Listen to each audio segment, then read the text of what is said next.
Hey everyone, welcome to Hands-On Games. It's been a minute since I've posted a video, but wanted to take this opportunity to do so because I'm really excited about a game that Keith Avalone and Sam Avalone at Play.com are releasing tomorrow. This video is being made on August 7th.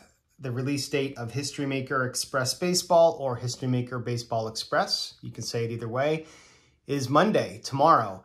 And this is a game that I've been lucky enough to be testing for quite some time and got to play it a lot at the convention that we just had. Side note, if you've never been to Play.con, please try to attend in the future. Would love to meet you, would love to make new friends, and I guarantee you will have an amazing time. So History Maker Baseball Express is following on the heels of Highlight Maker Hoops, as well as Second Season Express, Keith's first two forays into the more quick play sports sim market. These are not instant results games. You are not just rolling for a final score. Both the football game and the basketball game allow you to pretty much get the full narrative of a game and in a shorter amount of time, yet you'll feel like you experienced the event as a spectator or as a manager or as a coach. And the Express Baseball game is no different. This is my pick for Game of the Year. As you know, I'm very fond of quick playing games. Before I created Fast Drive Football, I was a fan of Downey's quick play games, as well as entries from other publishers. I think for me, when you can combine the narrative and the feel of a sporting event and condense it into a shorter amount of time so that you're really just soaking in the highlights and those key moments, that's my gaming nirvana. That suits me better than the, couple hours it'll take to play a football game, or even sometimes, History Maker Baseball is absolutely my favorite baseball game. Don't get me wrong.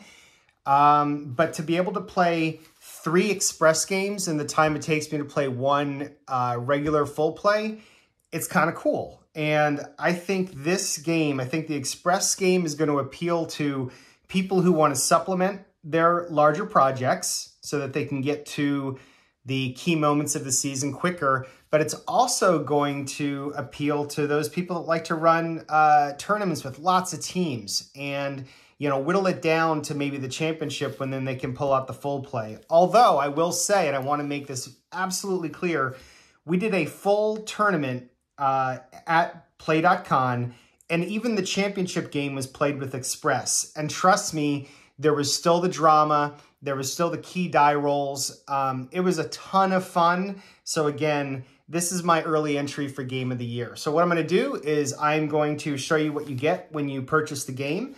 And I'll play a game. So this should actually be a pretty quick video.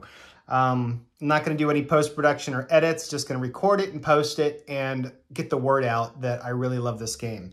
So we're going to go ahead and put the main game aside, but if you're not familiar with History Maker Baseball, please go to playclassic.com, P-L-A-A-Y, classic.com, and check it out. It's really a great baseball game. So with History Maker Baseball Express, this is what you get. This is what you're going to receive in the mail when you order this. For pricing information, please go to, for pricing and ordering information, please go to playclassic.com. And this is all you're going to get. You're not going to get any dice. You're not going to get any teams. You're just going to get this really cool envelope and what's inside. So what's inside? Well, you are going to get a really well-written rules, which is really just this one sheet. So 1, 2, 3, 4 pages, but extremely well-written. The biggest question is, do I need to have the full play game in order to enjoy this? The answer is a qualified no. You don't need to even be familiar with the full game. If you're familiar with the Play FAQ, I have done my best to incorporate a couple answers to common questions for people who maybe have never played a Play.com game before. So you can just jump into this express version with no experience with the full play game. Would I recommend that? No, absolutely not. The full play game is such a masterpiece that you really owe it to yourself to soak in the full play version before you jump into the express version. It just works better that way. So the rules will get you started, and I'll do an explanation of the gameplay as I'm playing. And then you're going to get these cool foldouts printed on cardstock, and they lay out on your table just like this. You've got what we refer to as the main chart here. This is what you're going to roll on to start each half inning. And then if there is going to be a men on base situation, you're going to move over here. And you've also got some micro charts. And you've got a cool little area down here to keep track of base runners. And I'll try to do that during this video to make it easier to follow along. But that's pretty much it. You get the rules and these two sheets. And this is a self-contained baseball game. All you need to start playing are a couple teams. You can either order the how-to guide and make the teams yourself, or you can purchase some teams from play.com, which is what I would recommend. So we are going to go ahead and play a game between the 1971 Pirates and 1975 Reds, a couple teams that are available from play.com. And I'm going to be using this score sheet that you can download from Play's site, right from the page where you can order the game from. And you'll notice right away that, there's no lineup. I'm not keeping track of players, and it's very simple. It's pretty much just the line score in terms of runs, and I'm making notes of who the starting pitchers are. And there's an area over here for game notes if you want to track highlights. So important to note, with History Maker Baseball Express, you are not going to be able to track all the statistics of a normal full play baseball game. And I think people understand that. That's not going to be a surprise. But what can you track? Well, as I point out in the FAQ, for starting pitchers or for pitchers in general, you can track the decision. Wins, losses, and saves. You got that.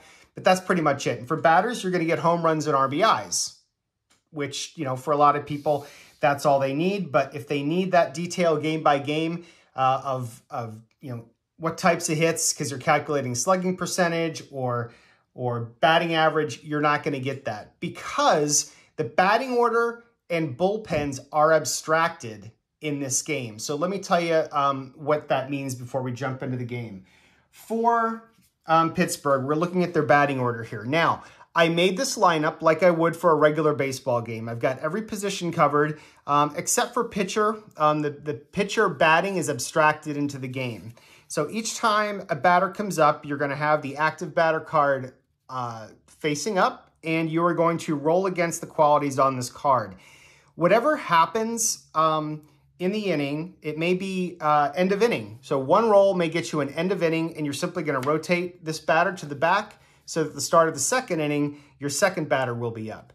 Now, if Clemente were to say, get on base or create a situation where there's bases loaded in the second inning, and you might think to yourself, well, wait a minute, how can bases be loaded? He's the second batter in the lineup, and Kleins was the only person who batted prior to him. That doesn't make sense. That's because, again, everything's abstracted. What's happening is you're seeing who are the batters that made the key plays at those moments in the game. You can't think of this as a straight batting order where everybody's going to get, 3 or 4 ABs during the game. You're only going to cycle through this deck maybe once or twice, depending on the game situation. So that's the first note. The batting order, while you want to build it like a regular batting order, the gameplay is abstracted to move things quicker. Now, the second element, which I love, and this is what I was asking Keith for during play testing, and he came through, which is abstracting the bullpen. So we'll just put the batting order down for now. Now, here's the bullpen for Pittsburgh. I've got Bryles, Giusti, Grant, and Veal. So this is the bullpen for Pittsburgh. Now, what's awesome about this express game is that I do not have to worry about managing this bullpen. If Pittsburgh needs to bring in a reliever during the game, it's going to be Bryles, and this card, his card, will represent the bullpen for the entire game. All right? So that means that maybe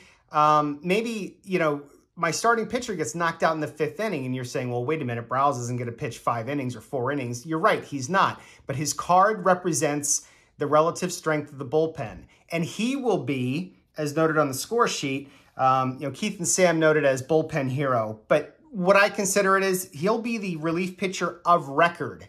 So whatever happens, if the bullpen earns the decision, a win, loss, or a save, it will be attributed to Browse. And his card will be used all throughout the innings where a relief pitcher is in. Once the game is over, his card goes to the bottom of the stack. The next game, Juicy here would be the relief pitcher of record for the entire game. So the way that Keith has made this a fast play game is taken out those decisions that you have to make throughout the game about pitcher freshness and are they getting tired. Now that does come into play with the starting pitchers, but not with the relief pitchers. And it is such a joy to play the game where I do not have to worry about it.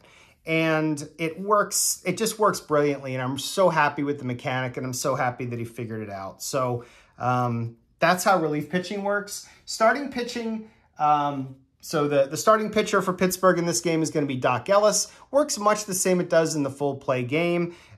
Pitchers are constrained by their freshness rules, just as in the full play game. And there's even a couple results on the board which are really cool and force you to take the starting pitcher out, maybe even before you normally would. It's a really neat, it's a really neat mechanic, and it really helps the game play itself, because when you're playing an express game, you do want to take as many of those decisions out of the gameplay as possible, so you can just keep rolling and not get frozen with, analysis paralysis.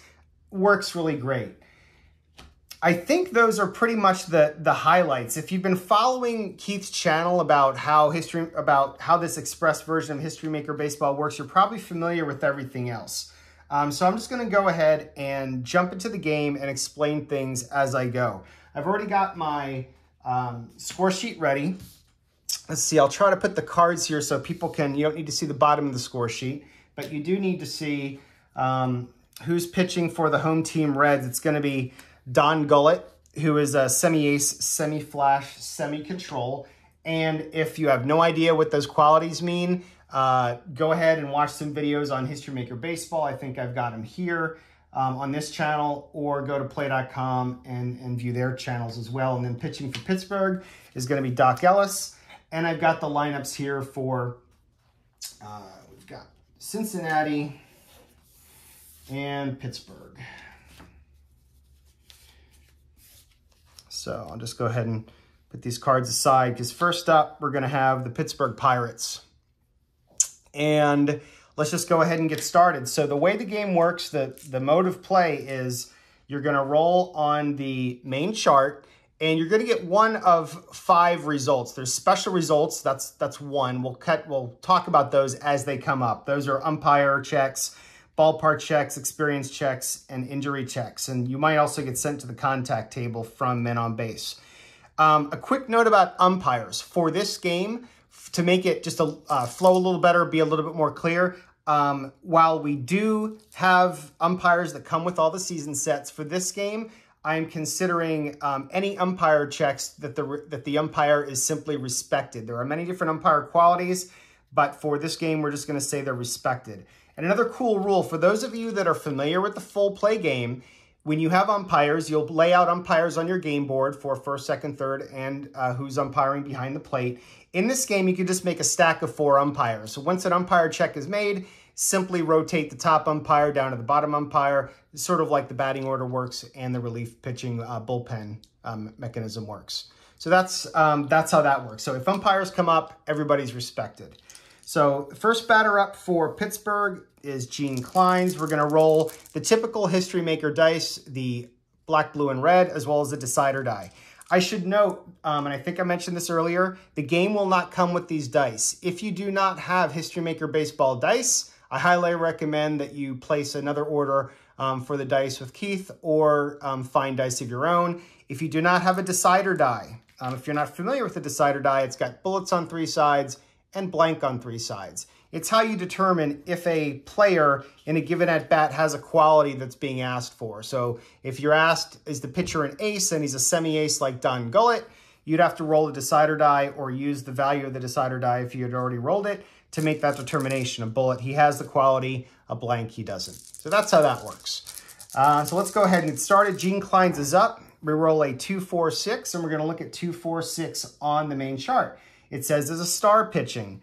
Don Gullett is not a star, so we're going to move to the second column. The first column is a pitcher check. It's going to check on a pitcher quality. The second column is a batter check, and it's going to check a batter quality. So on a 2, 4, 6, it's asking, do we have a champion batter? Gene Klein's is a semi-champion. He's got the bullet. The decider die says he does have that quality. So the answer is yes for a 2, 4, 6 champion check. So we have men on base.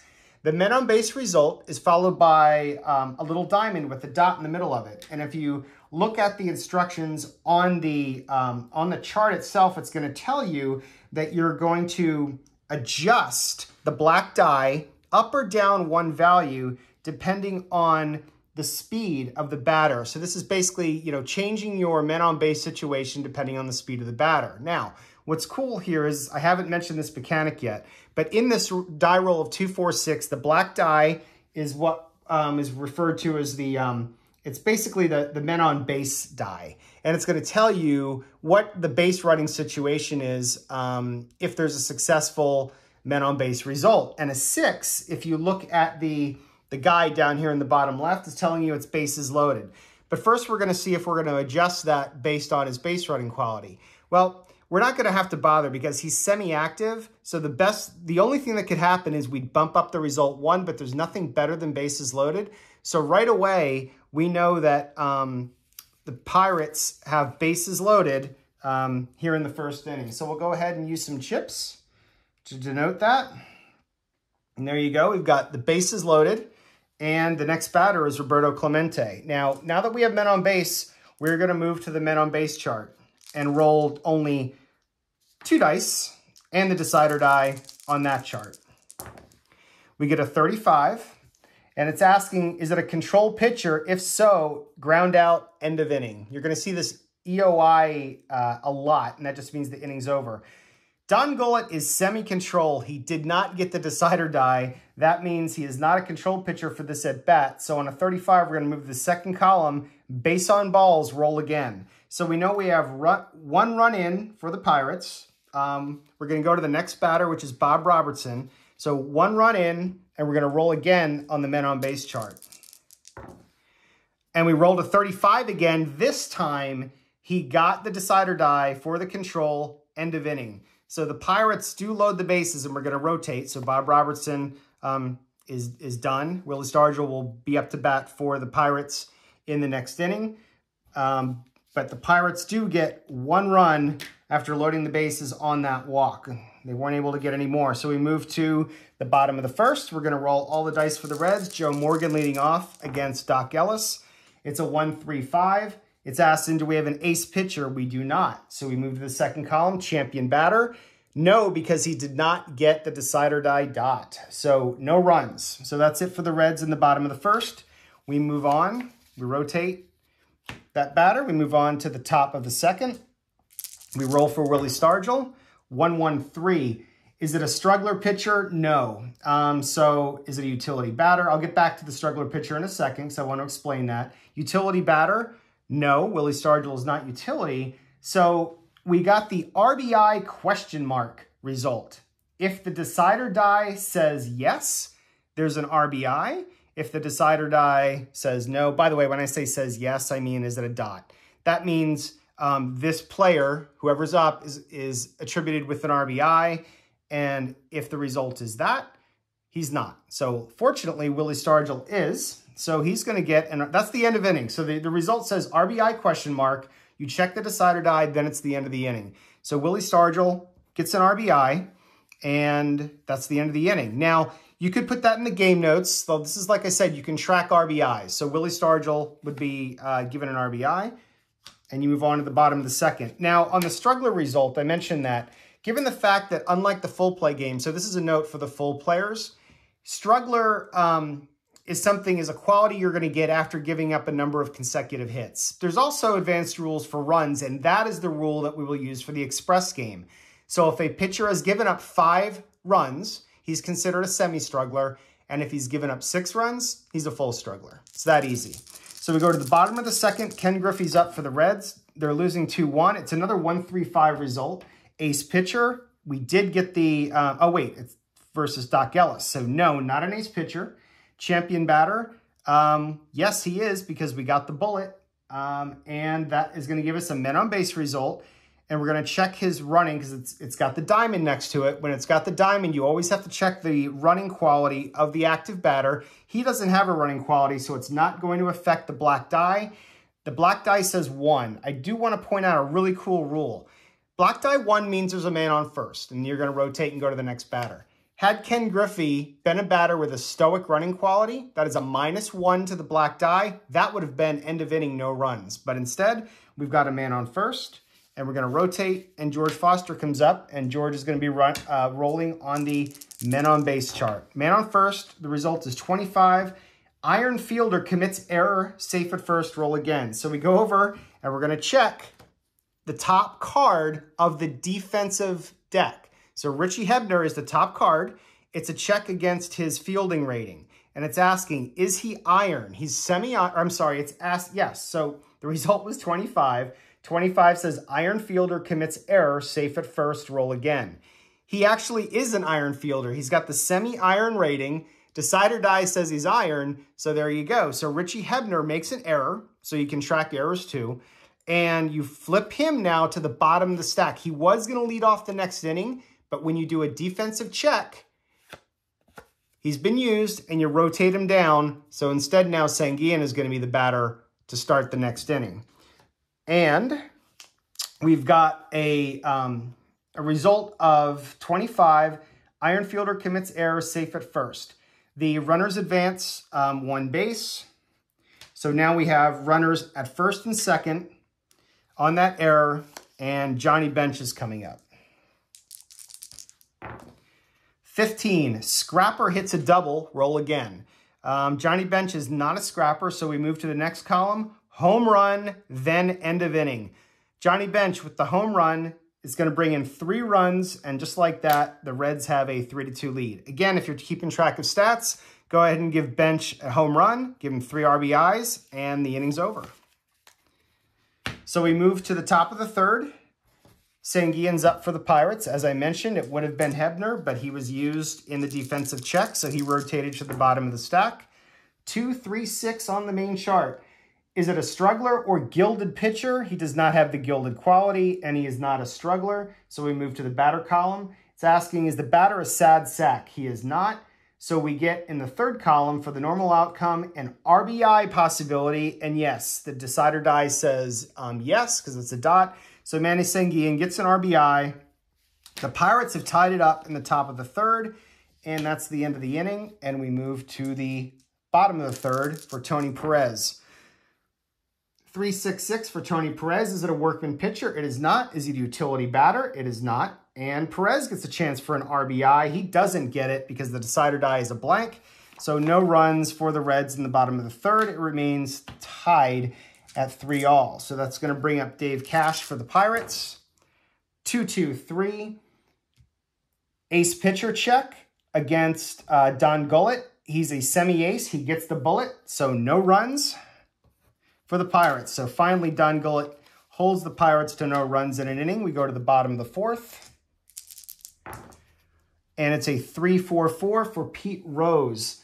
Is he a workman pitcher? Ellis is not a workman. Is Pete Rose a sad sack batter? No, he is not. So we're going to have an MOB result, men on base result, and a -1 from the black die if the pitcher has control. Doc Ellis does have control, so we're going to turn this 4 into a 3, and a 3 is choice runners on first and second or a runner on third. Given that this is at player's choice, so you can either put runners on first and second or a runner at third. Given the game situation, I'm going to go ahead and put runners on first and second. If this was late in the game and they just needed 1 run, say in the bottom of the 9th, I'd likely put that runner on third to make sure we got that run home. But instead, runners on first and second, we are going to the MOB chart with men on base for Dave Concepcion, 36. Active batter, he is semi-active and he got the dot. So yeah, so active batter gets a single where runners advance 2 bases and he takes a stolen base. So let's see what that does. So 1-2, 1-2, and he steals. So we have runners on second and third, and 1 run is in. So RBI for Concepcion. So 1 run in, men on second and third. Cesar Geronimo is up. We roll again on the men on base chart. 46, same or reliever gets a strikeout. Same is the pitching side. So he's a left-handed batter, right-handed pitcher, so not the same. It is not going to be a strikeout. So we move to the contact chart. We're going to roll 1 die on the contact chart. So I'm glad we're getting to see most of the mechanics in this game work. The result is a 5. Is he a champion? Geronimo is not a champion. Otherwise, pop out, end of inning. So Geronimo pops out with men on second and third, but the Reds do plate that 1 run. Top of the 5th, Gene Alley up for Pittsburgh. Facing Don Gullett, 1-4-5. Ace or dynamic pitcher, he got the dot again. So his ace quality again shuts down the Pirates in the 5th inning. And we go to the bottom of the 5th now for Cincinnati leading 4-3. 1-2-3. Workman or struggler. Doesn't have either of those qualities right now. So 1-2-3 in the second column. Is Joe Morgan a champion batter? The decider die says yes, so it's going to be men on base modified by his running quality. So we turn that 3 into a 4 because he is active. And 4 says we have runners on first and third. So runners on first and third for Ken Griffey. And at some point, I need to explain what happens when you get a relief pitcher in. I'm not going to do it here in the 5th inning. I'm going to wait until the 6th or later. So Ken Griffey is going to go ahead and roll on the men on base chart. 12. Slugger hits a home run, roll again. Ken Griffey is not a slugger. So we move to the second column. It's a single, then end of inning. So single, runners advance 2 bases, then end of inning. So Griffey is going to get 1 run in, and it is now 5-3 Reds. Moving to the top of the 6th. 1-4-6. Ace or dynamic pitcher. Did Gullett got the ace check again?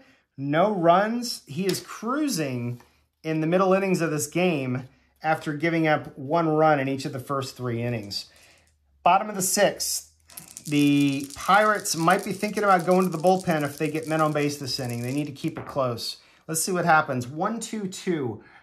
Struggler pitcher, no. Champion batter, no. No runs. All right. So Ellis comes through, holds him in the 6th. And actually, you know what? Sorry. The Reds do have 5 runs. The check was 1-2-2. Is it a struggler pitcher? 1, 2, 3, 4, 5. He's a semi-struggler. Dot says he is a struggler. So I bet someone caught that and was going to say something before I caught it. So let's see. So 1-2-2. Struggler pitcher, yes. Men on base. All right. So we use the 2, and it's also got the diamond. Let's check his running quality. He's stoic. He's semi-stoic. So let's roll the decider die because we already used it to say he was a struggler because at 5 runs, he's a semi-struggler. Dot said he was a full struggler. Okay, so George Foster is not stoic. That means a 2 is a runner on second. So we have our runner on second. Johnny Bench is coming up. And this is when the Pirates are going to go to the bullpen. Now, here's what happens. Normally, with a runner on base, you would go to the men on base chart where there is a greater chance of runs being scored. When you bring your, when you make the call to the bullpen, in this case, it's going to be Nelson Briles. When you make the call to the bullpen, you bring them in, and like I said, he's going to be the relief pitcher of record for the rest of the game. Whether in reality he was the only relief pitcher to come in or there were multiple pitchers that came in. Now, here's the bonus. When you bring them in the middle of an inning, 2 things. 1, you get to give them any quality you want. I'm going to give Nelson Briles the ace quality. So for the next batter, he's going to be an ace star semi-flash control. Number 2, you bring the game back to the main chart where there's less of a chance of a run scoring. So for Johnny Bench, there's a runner on second, but we're not rolling on the men on base chart. We're coming over here to the main chart. So you're going to roll all the dice. 1, 2, 3. Is it a workman or a struggler? He is neither a workman or a struggler. And we move to the second column. Is he a champion batter? Johnny Bench is not a champion, so no runs. So Nelson Briles comes in, strands the man on second, and there you go. So, sorry, I forgot. Oops, that looks bad. But actually the 0 is correct. So I put a 0 in there before. So so much for the score sheet. But we're going to go to the top of the 7th, and we rotate Johnny Bench, and we bring in Roberto Clemente to pitch against Don Gullett here in the top of the 7th. 5-3. Pirates have gone to the bullpen. Briles will be in the game the rest of the game. Don Gullett is still the starter in for the Reds. 1-4-5. Ace or dynamic pitcher. He got the ace check again. No runs. It's already in there for the Pirates. We go to the bottom of the 7th. Even though the relief pitcher's in, we still roll on the main chart. 1-5-5. Ace pitcher, he is not. Remember, he did get the ace quality when he came into the middle of the 6th inning, but now that he's pitching the bottom of the 7th, or now that this card is being used for the bottom of the 7th, it does not get that ace quality any longer. It was just for that one at-bat. So 1-5-5, not an ace. Is the batter a hero? Decide or die says no. Semi-hero, decide or die says no. So no runs. So we go to the top of the 8th. Pirates looking for some runs here, down by 2. Cincinnati's going to leave Gullett in. 555s. And here we go to the experience micro chart. So 555 says experience micro chart. It's right over here. And we're going to roll one die and see what it says. We'll go ahead and use the red die. And we rolled a 6. It's asking, is it an icon batter or a prospect pitcher? It is not an icon batter. It is not a prospect pitcher. So there's not going to be men on base, no runs. So Robertson's lack of experience leads to no runs in the 8th. Gullett is still looking to pitch a complete game. We go to the bottom of the 8th. Pete Rose is up, 444s. Another special result, 444s takes us to the umpire micro chart. And we said that all umpires are going to be respected this game, so we're going to roll one die.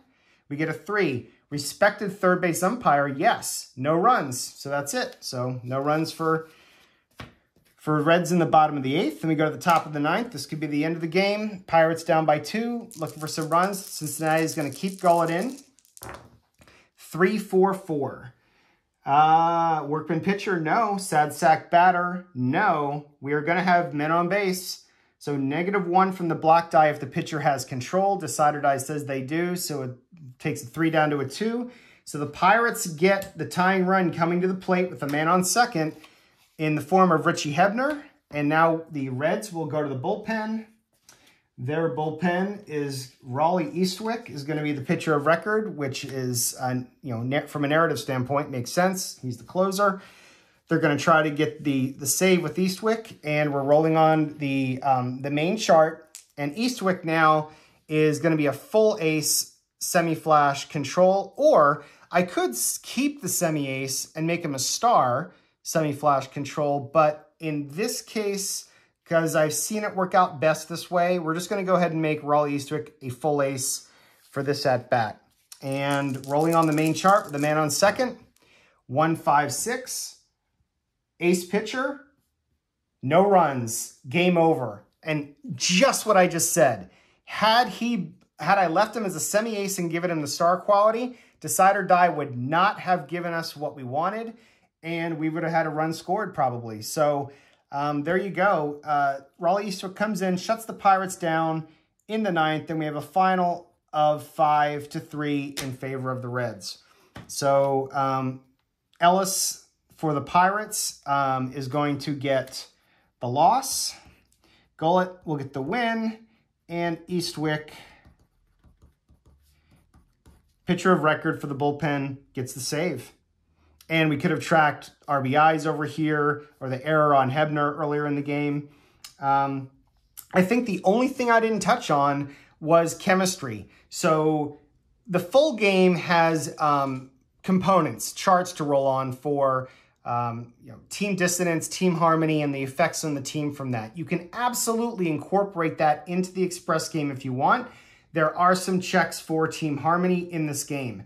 I also entered in the fact, if you don't have the full game, you can either consider both teams neutral, neither having harmony nor dissonance, or you can come up with your own mechanism for determining that, say winning streaks, losing streaks, things of that nature. So that's about it. Now, this video did take 35 minutes. I understand that this game advertises itself as playing in 10 minutes. I did a lot of talking. I did a lot of explaining. In my play testing, typically games take around 12 minutes for me. Keith can get through a game in about 8 minutes. It's a little bit longer for me because I actually do like to track RBIs and home runs and then keep a spreadsheet and keep track of all that. But I'm hoping that this run through gave you an idea how it plays. From a review perspective, I couldn't be happier with the game. I have been trying to develop my own quick play baseball game on the heels of Fast Drive Football, and it was team-based. And I will tell you that so far, it's not fun. To get the fun of a baseball game, you really need the batter-pitcher interaction. This game brings it, and brings it almost as well as the full play game. I love the fact that you can get through scoreless innings really quickly. What do I miss? I do miss, tracking, how many strikeouts a pitcher has had and that. So I want to make mention that in the rules, there's actually a little chart that you can use that based on the result of the red die, it will tell you how many strikeouts the pitcher gave up in an inning, as well as any hits. So for those of you that also want to use this game to track potential no-hitters, you can absolutely do that. So there is another chart. It's not shown on these pages here, but it is in the rules, and it's right here under advanced options. So based on the result of the red die, you can see how many hits there were in the inning, and that will sort of help you track, that kind of thing. But other than that, you're not missing out on a whole lot. You're obviously not going to be able to see how each batter did individually, but you will know which batters came through in the clutch and which batters failed in the clutch. It's a great mechanism. It was fun in the tournament at the play convention, and in the 100 or so games I've played here through testing, it's been a blast. I really have no complaints. Again, I do think this is the best sports game to be released this year.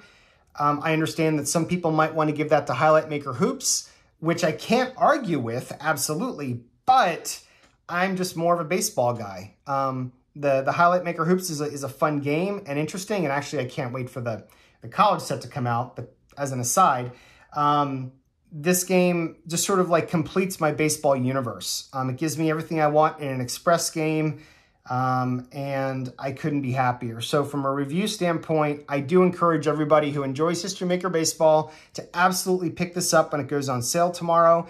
And if you have any questions, you can either reply to me here, you can shoot me an email, or you can find me on the Play Facebook community, which me and my other community experts are monitoring daily, because we figure there will be a lot of questions about this game. And as new questions come up, I will keep the Play FAQ updated.